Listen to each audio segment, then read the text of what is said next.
Again, my name is Daniela.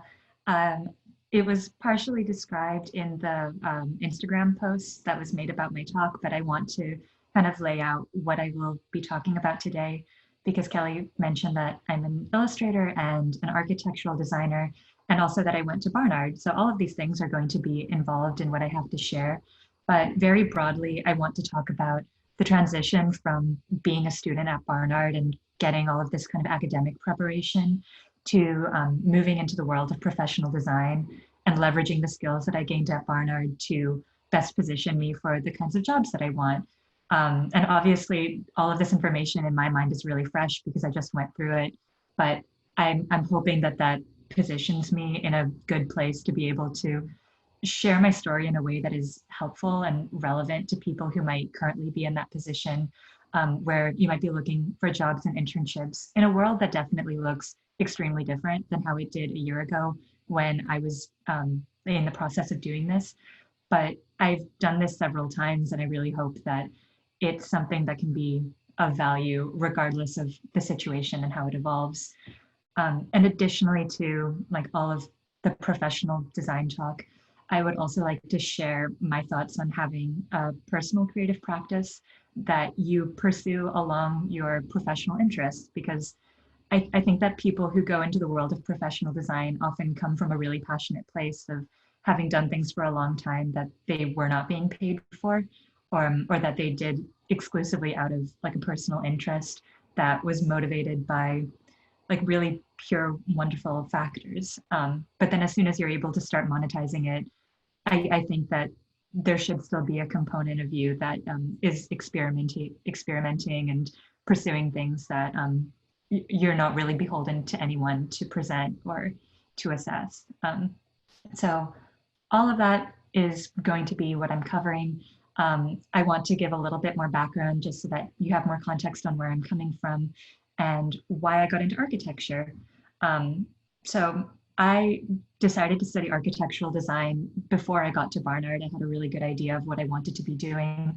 And it came from an interest in illustration that I developed throughout my whole life. But in high school, I started to get more into architectural illustration. And I really enjoyed drawing buildings and parks and monuments and other architectural features. So I thought that it would be good of me to learn about the history and theory of how these things are designed.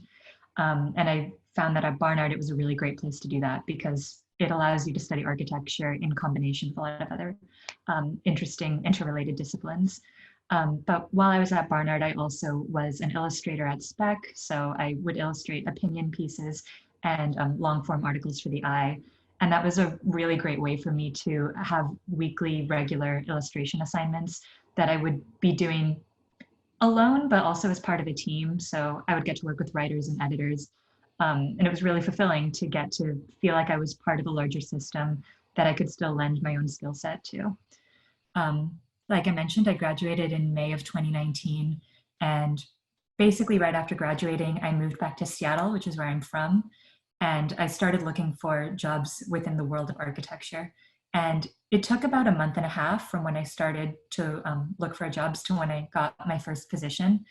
And it was a month and a half of really deliberate thinking about what I wanted out of a job and casting a really wide net, which I think has its pros and cons. A lot of the advice that is given to people entering architecture, design fields in general, is that it's really competitive at the very entry levels. So you should just shoot your shot anywhere where you feel like you're remotely capable of doing the job that is listed in the posting. I think there's an element of truth to that, but I also believe that you're never out of line to be discerning in what kinds of positions you go for, regardless of your experience level. Because people are often underselling themselves. And I really believe that if you've gone through all 4 years of college or however long it takes you to complete your degree, and you're really passionate about what you do, there is no reason why you should relegate yourself to a low position where you might not be passionate about the work that you're doing, but you feel like in order to get your foot in the door, you deserve to be doing years of grunt work. There's a lot of abuse of power and like labor mismanagement within the architecture and design industry. But I think that being clear in your mind about what you want to get out of your first few jobs, it'll set you up in the long run for a career in which you hopefully have autonomy and have the creative fulfillment that I think a lot of us really want. What I would be really curious about from the people who are listening to the talk right now, you can respond in the group chat feature, is who is interested in entering a creative field professionally, whether that's architecture or like graphic design, production design, illustration, photography.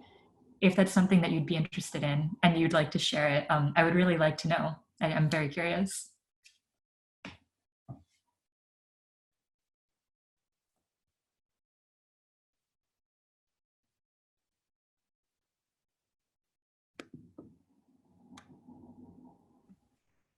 You can feel free to unmute or to type. Oh,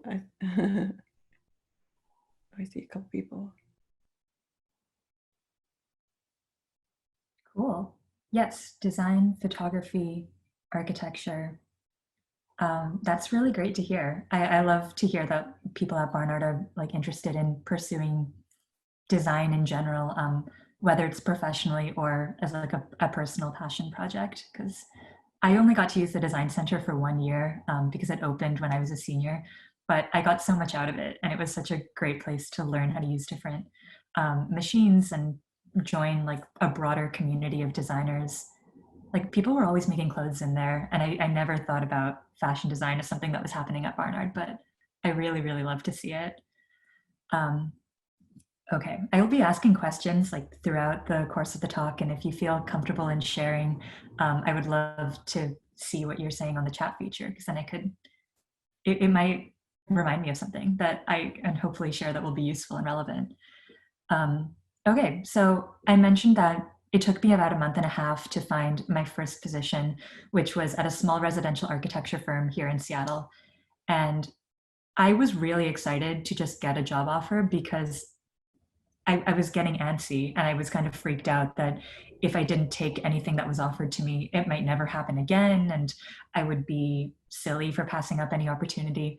So I felt like it's perfectly fine, it's acceptable for me to take this job at a residential firm that like their portfolio was not super interesting to me, but I thought I will learn anything from any job that I'm on. So like, that's great. Um, and I was there from August until the beginning of February of this year. And over that time, I did learn a lot, but I realized that the firm was not really a great fit for what I was interested in, both in the kinds of projects that they were taking on and the way that the firm was managed. I ultimately felt like my boss was not terribly invested in my development as a designer, and especially as someone that was so young within the company that had a lot to learn. And like, honestly, I think that young designers should be forgiven for not knowing a lot of things that aren't taught to you within like an academic setting, because like you learn a lot of theory and a lot of like how to execute studio projects while you're a student, but there are so many things that by necessity you will learn on the job that they definitely don't teach it at Barnard. And from what I've spoken to with other architects who went to other programs, like no one really teaches you how to read permit documents. Even though that's a major component of architecture, no one teaches you like exactly how to manage yourself in a meeting with a client. But like everyone who went through this program who like is invested in their own career, I think is capable of doing that. And that I think should be understood by designers. And there are a lot of people who are very understanding and willing to take people at this like entry level stage under their wing. And I don't think that it's terribly rare, but that is something that I would highly encourage prioritizing in like the whatever brainstorm session you might have about what you are looking for out of a job straight after graduation. I think that finding a manager or a boss who is invested in whatever stage that you're at as a designer is really, really important. Um, so I did leave that job at the beginning of February, and it caused me to like deeply reevaluate what I actually wanted to get out of one of my first jobs. And it freaked me out a little bit. No, it freaked me out loads because I didn't want to be moving around jobs so much in my first year right out of Barnard. It I felt like I had like failed myself and failed my boss by deciding to leave. But things were not going terribly well at the company. And I felt like if I was going to set myself up well in the long run to eventually go to graduate school and eventually be taking on different kinds of projects at different scales, I needed to be in an environment in which I would be getting more responsibilities despite being pretty young. Like I wanted someone to trust me to learn on the job. So that is what I decided to go after. And this brings me into an idea that I would really love to hear from the people on the call about, of when you're looking for a job, like how does your own sense of morality and ethics factor into what you're looking for out of a job experience? Because I think that anyone who enters the professional world in like literally any industry thinks about this, thinks about the larger implications of your actions and what you choose to do 9 to 5 on the world as a whole. And I think that we all want to feel like we're leaving some kind of positive impression on the world, and within architecture specifically in the cities that we live in and in the buildings that we create. But that was not really something that I thought about in the summer when I was kind of applying all over the place, looking for any job that would take me. When I was looking back in February, which like at this point feels like it was years ago, but it was relatively recently, I had to sit and think about what did I find important in an office environment, in a management style, and in what the larger impact of an architecture firm is in the city of Seattle and generally on the environment. Because you can design things in an environmentally sustainable way, and you can design them in a way that is less great for the environment. And I feel really fortunate to now be working at an architecture firm that really highly values environmentally sustainable design and designing to passive house standards, with a lot of like great newer technology to make a house either net neutral in their energy usage or very low in energy usage. So I feel really good about the work that I'm doing. And there are moments in which it's really creatively engaging and moments when it's less so, but I like that there's a foundation of social responsibility, which leads me into another question that I have that if you want to respond in the group chat, I would love to know if when you have been looking for jobs or internships in the past, or now considering maybe like future full-time jobs that you want to go into, do you consider your own ethical code in relationship to future jobs? Or is that something that doesn't really play as much of a factor? Because I don't think there's any right or wrong answer. Like, I know that when I was at Barnard, there was an idea across majors that some people were selling out and some people were really like staying true to themselves and taking jobs that maybe lower paying, or maybe like the position didn't have as much glory associated with it, but it was for a company that everyone recognized was doing good in the world. But I think that it's very complicated, and part of it is luck, and part of it is just making a judgment call in the moment for early in your career that you can then kind of pivot on later. But yeah, that relationship between personal morals and a job. If any of you guys have thoughts on that you would like to share, I would really love to know.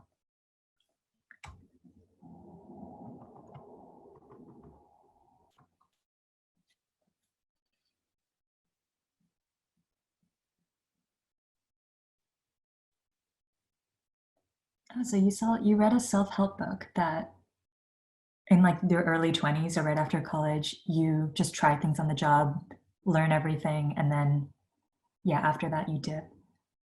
Yeah, I mean, I would have to agree. Like I worry about being boxed in and like limiting yourself because you really want a strong feeling of security, but then like not learning very much, or yeah, like hindering yourself. Cool. If anyone has like thoughts or questions throughout. Oh, I used to stress myself out by wanting to save the world and follow my passion, whatever job. Now I feel like it's an unfair thing to ask myself. At the same time, I do hope that I find opportunities that align with what I care about, at least in the way that feels right for wherever I am at the time. Yeah, I definitely agree. There are so many ways within architecture that if I really follow like a terrible rabbit hole down my mind, I can think that, oh, like you can be evil in architecture and it's so scary. You can be like the thing that is gentrifying the city. You can be the thing that is responsible for like clearing trees in a forest. Um, you can design a house that then causes like really bad stormwater runoff into the Puget Sound and like pollutes the waterways even more than they already are. Um, and it worries me loads. But yeah, I think that just reflecting on your own position and what you're capable of doing is a massive step. And I don't know if we'll ever be fully satisfied, but I think that it's a good step in the right direction to at least incorporate it into your own like questioning of the world. Um, okay, let's see.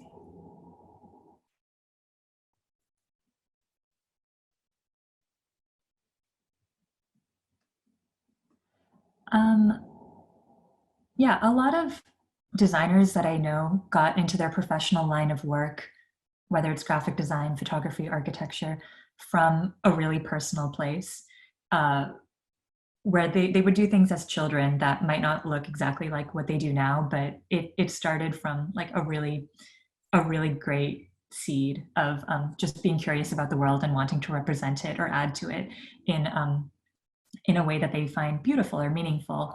And like I was mentioning at the beginning of the talk, I think that should never really die, regardless of how much you're being compensated for your own creative labor, which as soon as it starts happening is incredibly exciting because um, I felt like as soon as I entered the world of architecture, I was just so unbelievably lucky to be doing anything where people would be paying me to like think about buildings or meet with clients or enter people's houses just to measure them, which is like definitely one of the less glamorous parts of architecture.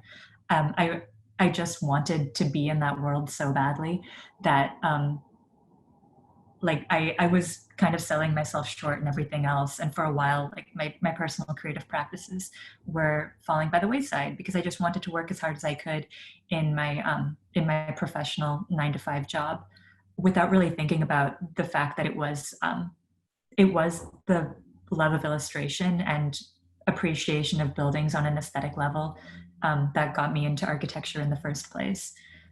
I think that especially in like this time period, which everyone is describing as uncertain, but I do think that it is quite uncertain in almost every single way. It can be very comforting to know that that creative practice that you might have developed years ago that eventually became something that now you're pursuing on a professional level is still there for you, and it can become anything that you want it to be. And like personally, I have found that my illustration practice, I used to hold it to a really high standard because I would be submitting it to spec, or I would be working with writers who were developing kids' books that were compensating me and wanted me to do things that they were paying me for and that they had developed professionally in collaboration with a lot of other people.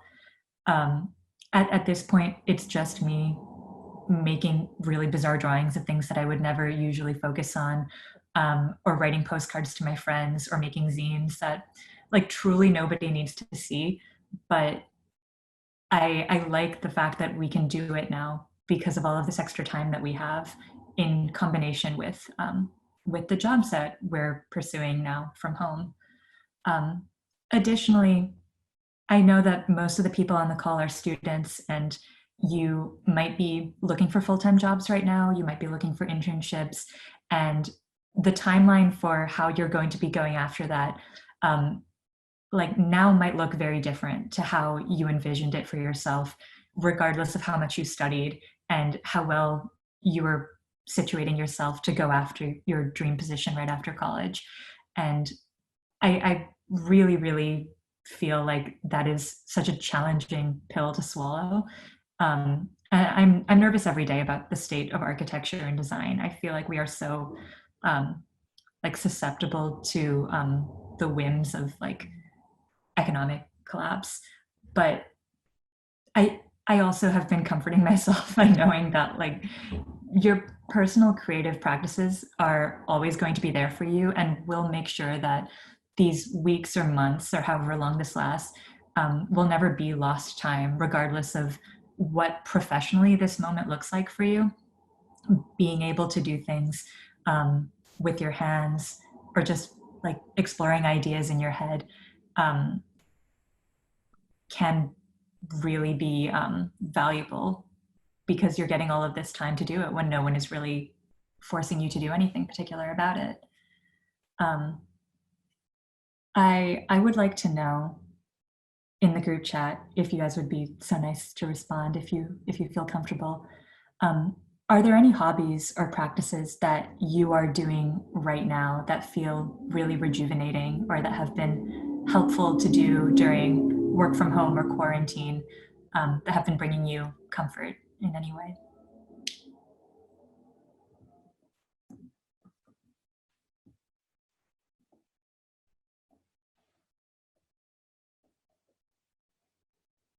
Oh, illustration and baking. I deeply relate.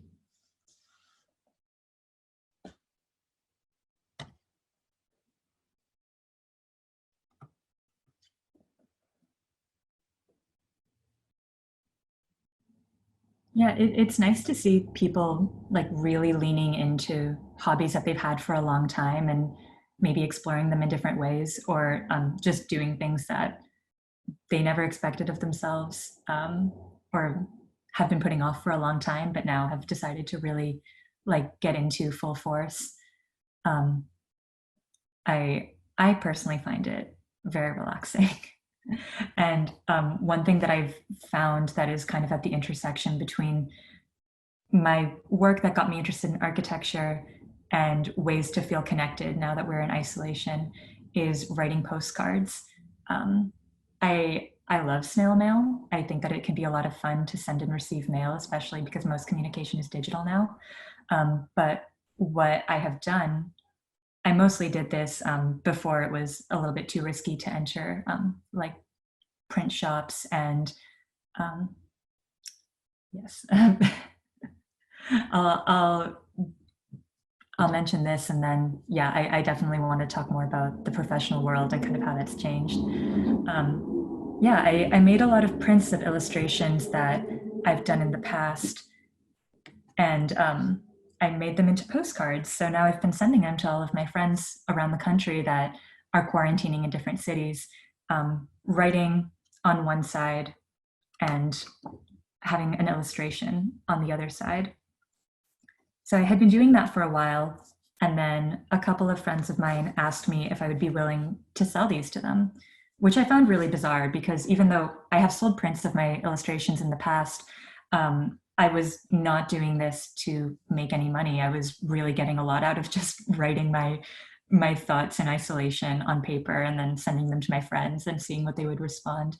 But when these do get to them, they're a little bit busted up because mail goes through kind of a rough process.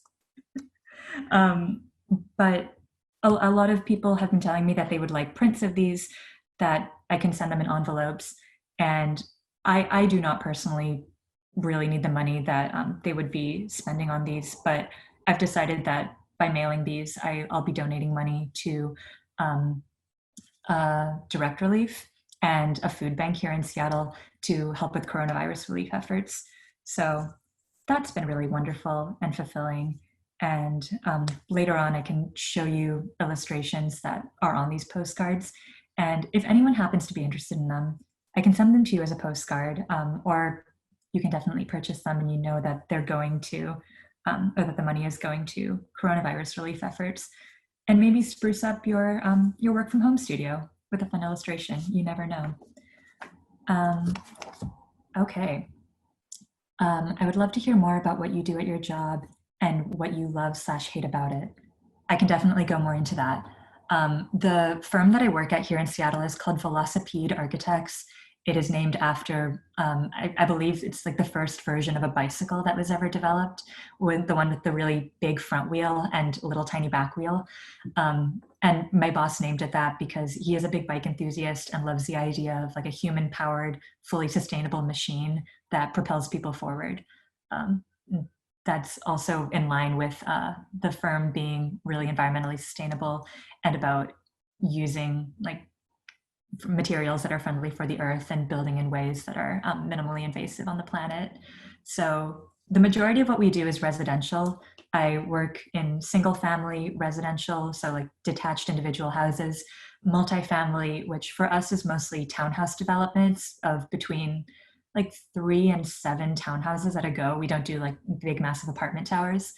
And also some retail. So we have designed bars, restaurants, cafes, and currently we're developing a marijuana dispensary because like here in Washington, we have marijuana dispensaries, that's pretty fun. Like the firm has never done one of those before. And even though they are kind of available throughout the region, they are like a relatively new typology. So we can do research on existing dispensaries, but also a lot of the references that we're going after are like cafes that have a really good vibe on the inside, or like Warby Parker was a reference because I don't think they have as many brick and mortar stores anymore. They did have like a really cool retail experience. So we pull from a lot of different aesthetics, but those are the 3 categories that we work in. And we'll do everything from having like the very first meeting with the client where they pitch us their idea of like, oh, I have this house, but I would like this part of it renovated, or I have a plot of land and I've built nothing on it, but like this is my dream for what we could build on it. I really like those early stages because I like interacting with clients and talking to people who don't have an architectural background about what their ambitions are for a space. Um, I think that it requires like really solid communication skills as a designer to be able to convey not only your own ideas based on what they say, but be able to pull information from them of what they want, though they might not have the architectural vocabulary to express it. So from there, we do schematic development, which is like the way that spaces are oriented against one another without getting really deep into the technical details of it. Once we get those approved with different boards within the city and they go through permitting, we get more specific and we talk to structural engineers and civil engineers about how a building will actually come together and make sure that it's weather resistant and will be okay in earthquakes and stuff like that. So that usually goes through multiple rounds, and it's about communicating between people who have a lot of different like sets of industry knowledge that architects alone might not have. And yeah, after a certain point, it's passed along to the builders, and architects do go onto building sites. It's something that I would really like to do more. I've done a little bit of it, but most of the projects that I've worked on have been like, they're currently at the beginning/middle stages. And yeah, I have yet to like fully close out a project, but I would like to see what that looks like and be able to witness from like the very first meeting with a client where everything is just ideas to like a tangible building that you can walk around in. I think it'll be fully wild. But that is like why I wanted to get into architecture, because you can take ideas like out of the air and bring them into the physical world. So yeah, what I love about it is getting to talk to clients and knowing that your work is really impactful, because architecture is like one of the only art forms that people have to interact with, and there really is no avoiding. Um, like if you really want to not listen to music or not look at paintings, you can do that, but everyone exists in buildings every day, with the exception of a very small number of people that fully live rurally. Um, I especially like working in residential architecture because I'm a little bit nosy and I just like seeing people's spaces, and I like understanding the way people live and what they find important in the most intimate space in the world, which is like the home. Often we get to go to clients' houses and they show us around and they tell us, for example, we have a couple of elderly clients that live in the south, no, the central east part of Seattle, who want their kitchen to be remodeled, and it hasn't been changed really since the 60s. So they tell us in great detail what has worked for them in the kitchen since they've been living in it, which has been since the 1960s, what they want, what they have seen that they really respond to. Like when we show them different materials or different ideas, we get a better understanding of not only what they're gravitating towards, but what they're having really strong reactions against.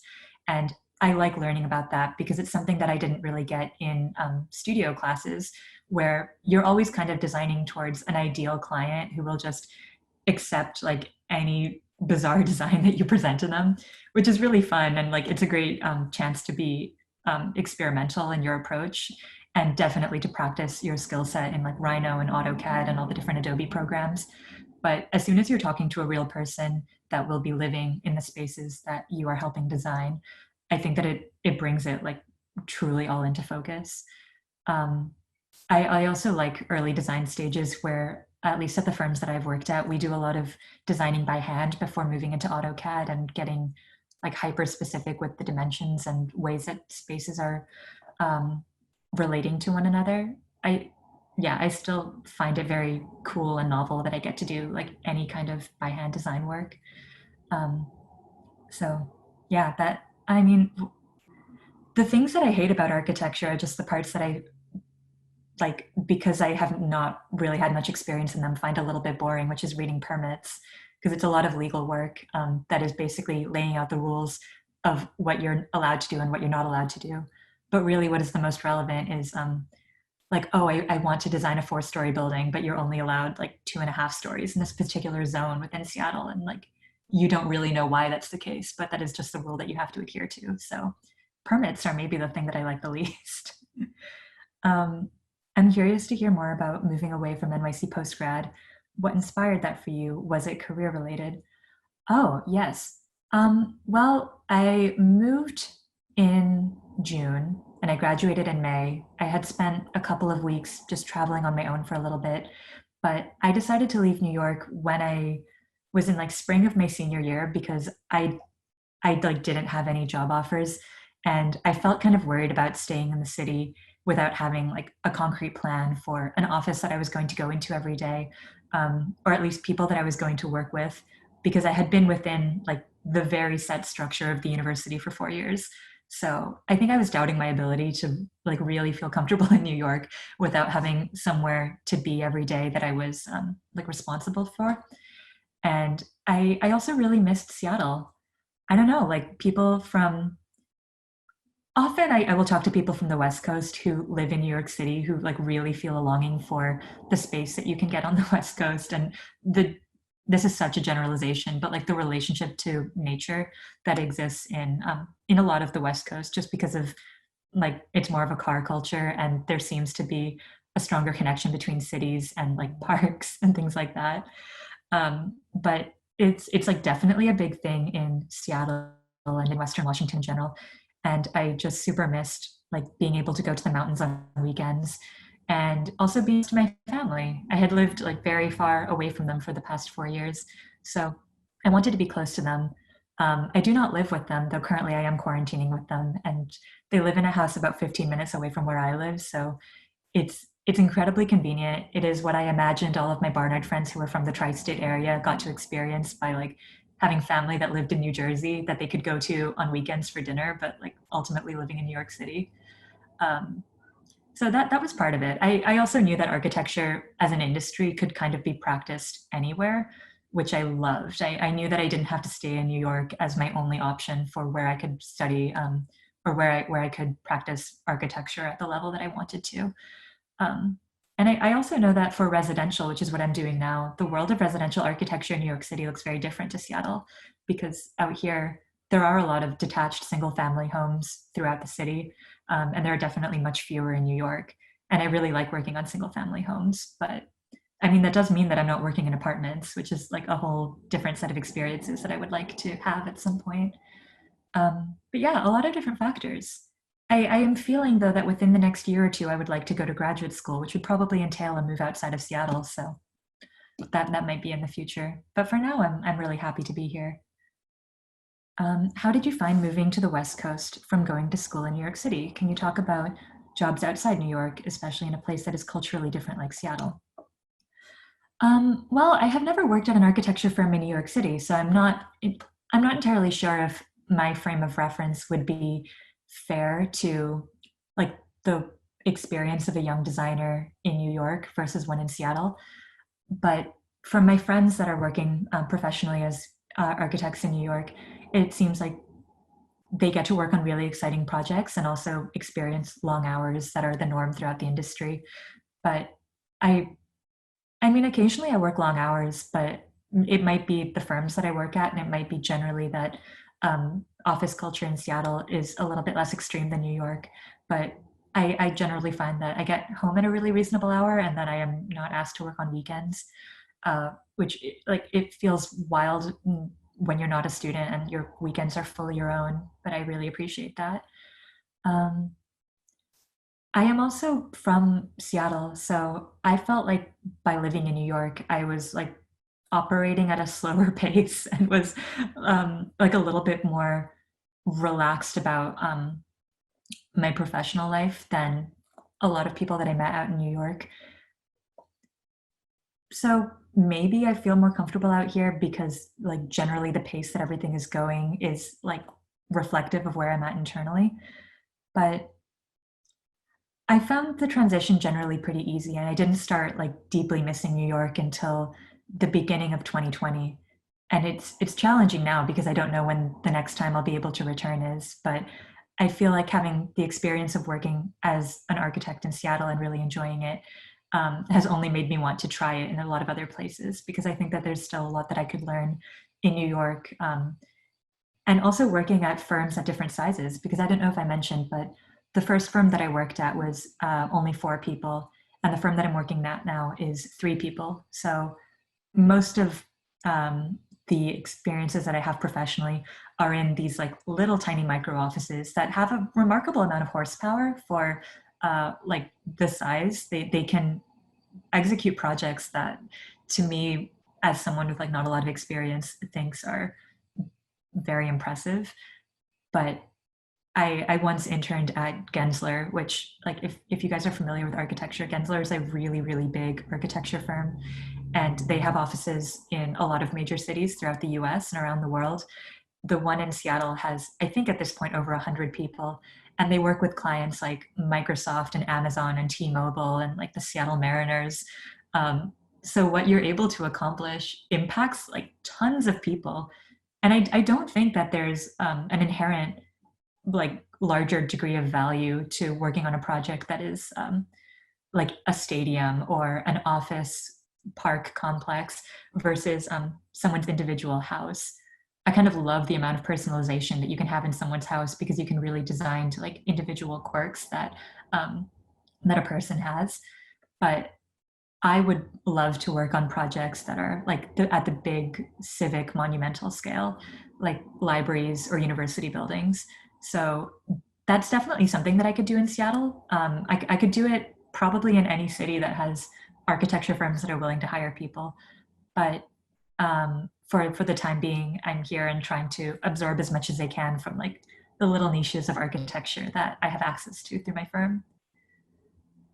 Um, how much should your undergraduate opportunities and job/internships factor into your career post-grad? Um, I think that they factored a lot. I came to this realization more once I had graduated and spent a few months working that it is not necessarily like the fun history theory stuff that you learn about in seminars that is the most directly applicable to the work that I do every day. But the work ethic that I was able to develop at Barnard that might be completely unrelated to architecture. Like it's literally time management stuff and my ability to like read something and internalize it and then write about it that is really, really important. And I also think that being able to communicate information about yourself and your ideas in a design effectively to engineers, other architects, and clients is incredibly valuable. And you can gain that from like language classes that you take at Barnard, where you have to give presentations in a language you might not be fully fluent in. Like that develops a lot of I think, resilience and like bravery.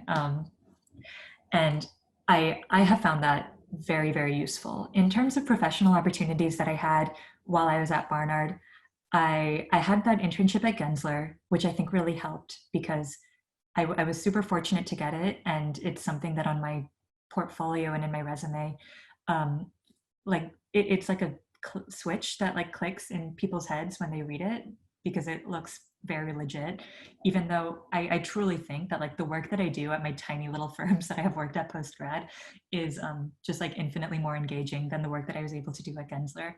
Not to say that if you work at a big architecture firm, you won't get responsibility and that it won't be like challenging or interesting, but it's possible to be like siloed early on and develop like a very strong specialization through repetition of the same like very small number of things that they will allow like a 22-year-old to do at a firm that works with like Microsoft or Amazon. So like it was valuable, but maybe in a different way than I was imagining it. Um, I just had a really, really good time within the architecture department. I know that there are like a couple of people in here that study architecture, but it's a really wonderful group of people. The professors are incredible, and just like getting to talk with them in seminars and in office hours and asking for guidance while I would just like walk around on the fifth floor of the Diana Center was very useful. And it made me feel comfortable in my decision to leave New York and move back to Seattle and just feel like eventually I would figure things out. Whether it took me a longer time than it actually did to find professional work, I knew that there are still things that you can do when you're not full-time employed by an architect that has years of experience. It can come from pursuing your own creative side projects that like eventually it can become something that you add to your portfolio or at least into the list of skills that you put in your resume where you can include Rhino, like AutoCAD, Excel, Adobe programs. Um, or if through that kind of like exploration of illustrating or photography, whatever it is that you like to do, you realize like a new creative passion that you have. Um, I, yeah, I really, really credit a lot to the Barnard Architecture Department. Um, they were very supportive and very helpful in portfolio development and generally helping me and like all of my classmates think critically about what we wanted to do when we entered the world of architecture professionally. Um, yeah, like I don't know how much I mentioned it towards the beginning of my talk, but I do think that I would like to reemphasize that like people can often like enter this field regardless of all of your like undergraduate accomplishments with like a feeling of being small and like you are really only good for executing tasks that are given to you by other people because like architecture is very big and intimidating and it's like protected by many gatekeepers. And part of that is that we don't have like experience on the job and like talking to clients and being on building sites. So we really should be listening and observing more than we are talking or like being active participants.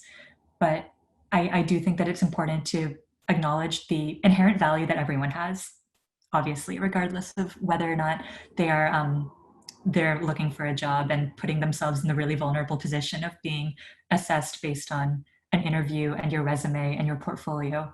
Your portfolio, which is often like incredibly personal because it's not just um, like work that is so separate from you that you have like no personal investment in. It's like deeply reflective of your own design ideology and what you find important and aesthetically beautiful.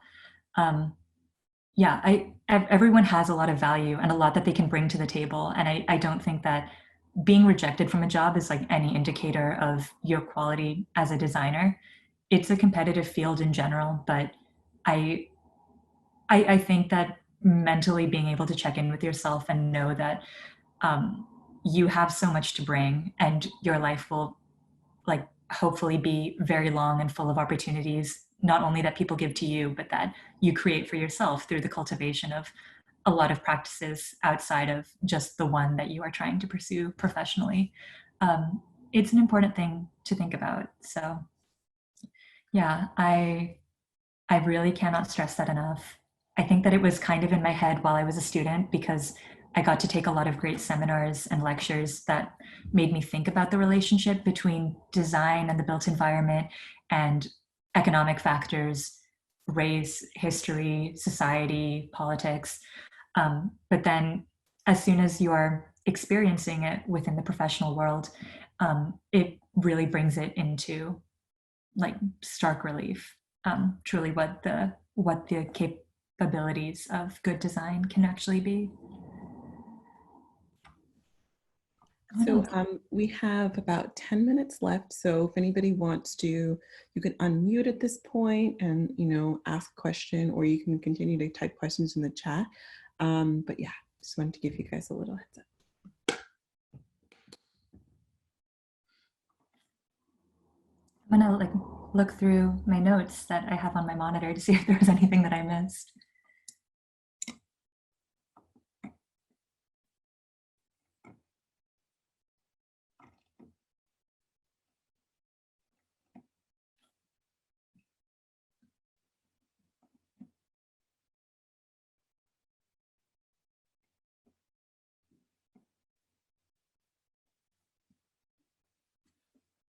Oh, how did I get the confidence to go for higher level jobs as a young person? Oh man. Well, I think that this kind of realization that I had that I wanted to go for something that would be challenging and that might be harder to look for and actually feel like I was earning came to me more at the beginning of 2020 because I was so dissatisfied with the kind of work that I was doing at the first design firm that I worked at. And I don't really regret working at that design firm where I ultimately had a not great experience because it taught me what I was capable of and what I really wanted out of a job. So I would hate to say that you need to go through an experience of being mismanaged and not fully enjoying what you do in order to realize what you do want. But I think that it informed ultimately what I wanted to go for. And also I realized how quickly time was passing and how I wanted to go to graduate school and get as much out of the years in which I was working between undergrad and graduate school as I could. So I wanted to take the chance on myself to just try it and see what would stick if I put myself out there. Yeah, I think that those were the two major components. Oh, hi, Terry Ann. Oh my gosh. Yeah, it was like, yes, I took environmental science with Terry Ann, who's currently in the chat.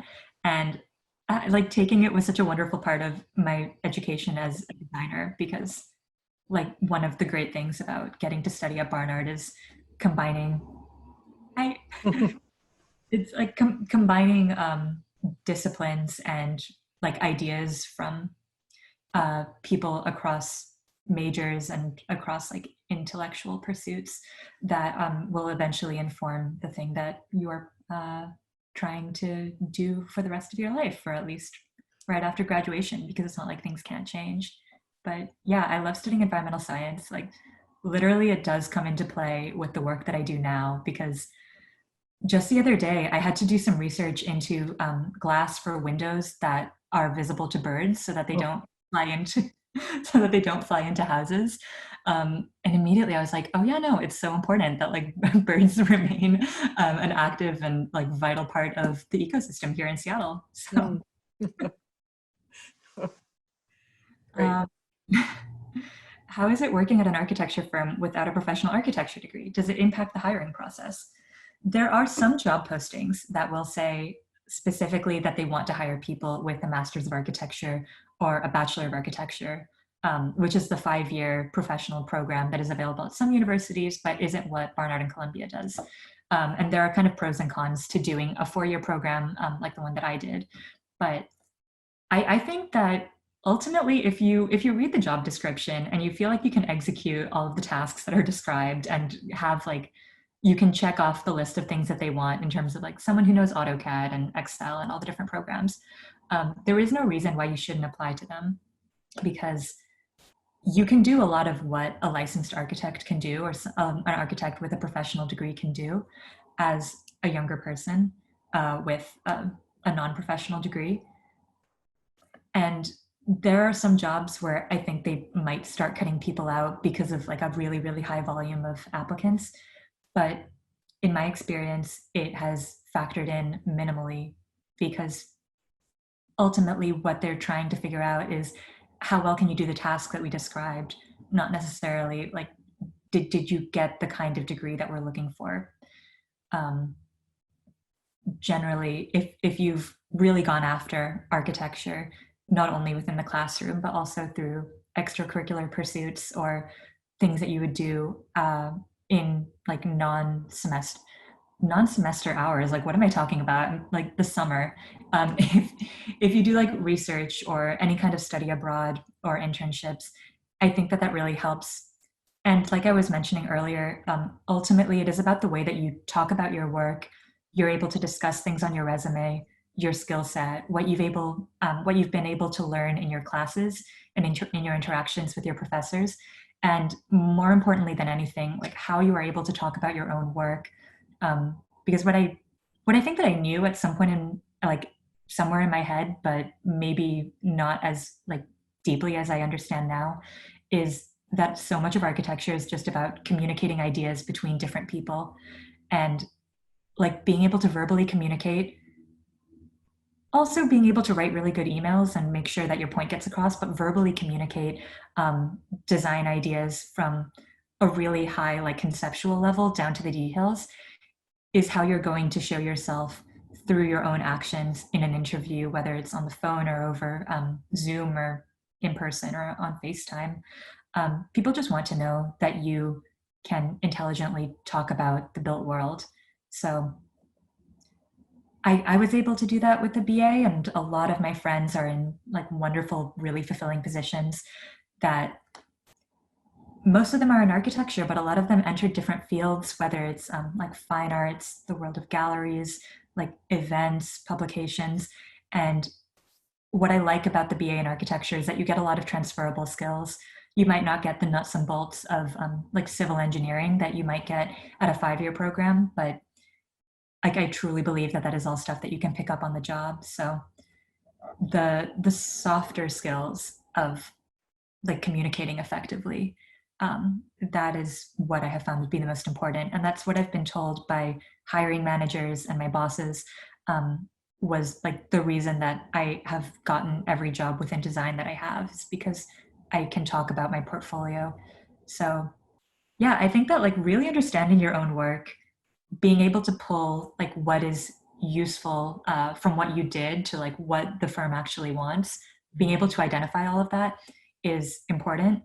And then practicing as if you were practicing to like be in a play, like talking about lines that you might want to like memorize or remember the general idea of, so that when you're in a position where you can talk about your own work, you remember like how you would want to say something, because you've done a lot of work. Like you want to get yourself all the way there to when you get to present to someone in power why you're the best person for the job. And I think that like everyone who studies architecture and design really deserves to like take a chance on themselves and position themselves as best they can. So yeah.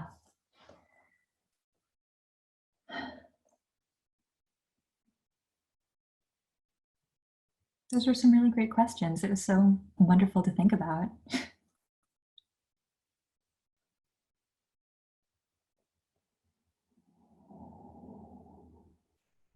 If there's anything else that people want to ask, I can stay on the chat for a little bit after. For me, it's 4. For you people on this East Coast, it is 7.